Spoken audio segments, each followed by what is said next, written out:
I got recommended a post on Instagram going like 6 qualities of a non-masculine man. And it was awful. And I don't even know what people be talking about nowadays.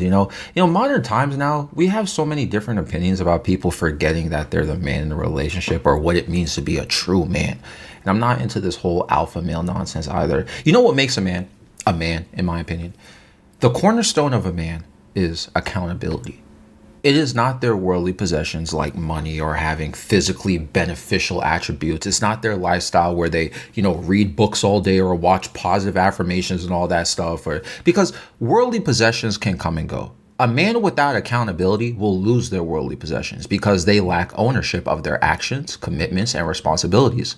Someone with physically beneficial attributes like being tall or being brolic or sweating creatine basically does not automatically, sure, because there's pretty privilege, right? People who are taller and more muscular, obviously, they're gonna, what I'm saying? But that doesn't automatically make you a man either, because you can be tall and strong, but be brain dead, or take no action, or know how to handle your finances, or deal with your household responsibilities, or following through with promises, or being dependable, like someone who is accountable. Your physical attributes don't make you a man.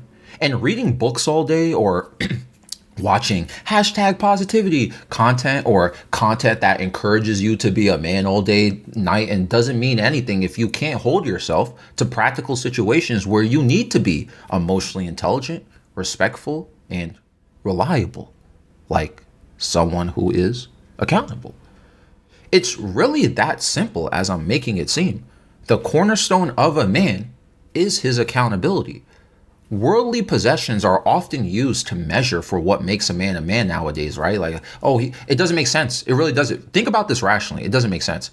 How many people do you know who have a lot of money or are, quote, successful, and they're very emotionally immature, or they lack accountability? They don't respect people. They struggle with decision making, yet they got money though, yet they pay all their bills. They got a girlfriend or a wife or a boyfriend or whatever, right?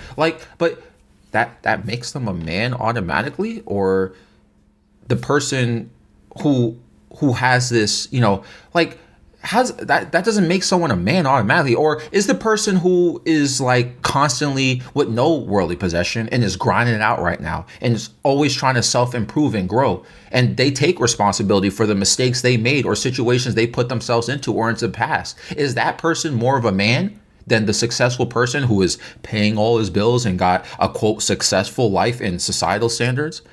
I think so. I said something in a recent video about being a provider, right? And I saw someone in the comments took that completely out of context. And this is exactly the problem with people who, like, I'm talking about, where someone was like, yo, I don't want to be a provider. I don't want someone to spend my money and I got to pay for someone else. Bro, what are you talking about? See, where are you living at, bro? Like, what kind of, I could tell you watching this alpha male nonsense, bro. You think provider and you think only about money.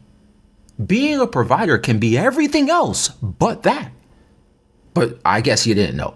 Being someone who provides an emotional safe space to be around, someone who brings psychological peace, someone who brings genuine love, someone who brings consistency, and you can even say, for some, someone who brings spiritual guidance. That is far beyond that narrow thinking of being a provider is just paying bills and transactions or keeping score of things. If you're too busy keeping score on people, I'm more curious about your intentions to why you do things for people. That's uneasy to me. I will never trust somebody who keeps score if you're doing that out of, if you're not doing it out of genuine care and support for people like a provider does.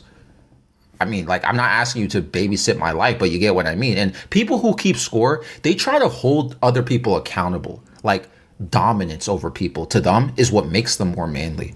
And look, everyone has their own vices, Like, when I mention accountability, I have my own issues, like many people. I have my own things I'm not holding myself up for. I'm not really putting my heart into a lot of things or my time into a lot of things that I should be more accountable for. You know what I'm saying? I'm not really being accountable for it. But every human being has a blind spot, and it's easy to spot that in other people. And again, I mentioned the dominance and the control thing. People act like holding others accountable to their accountability, rather, makes them a bigger person or a better man.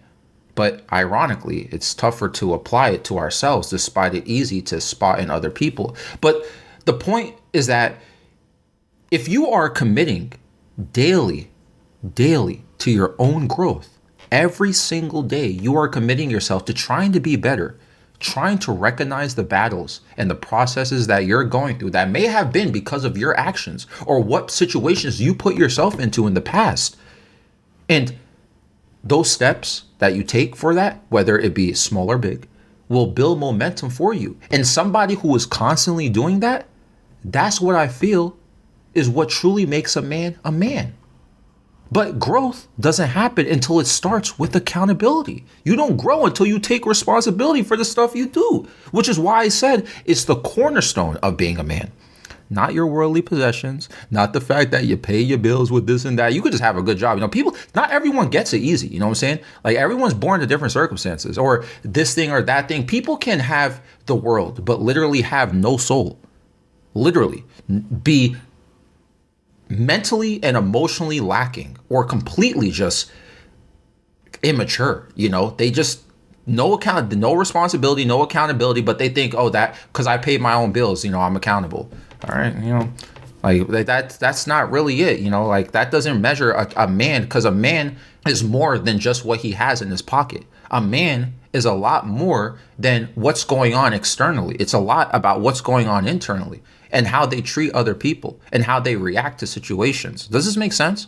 What do you guys think? That's my definition of what makes a man, you know? And people got this whole, like, you know, you're forgetting to be a man in a relationship. And, you know, this is not what makes a true man. I feel like we overcomplicate it. I feel like we are overly dissecting certain things. We are overly rationalizing it because we want to nitpick certain things that we don't consider manly and this and that. But like, I don't know. I feel like it's so simple.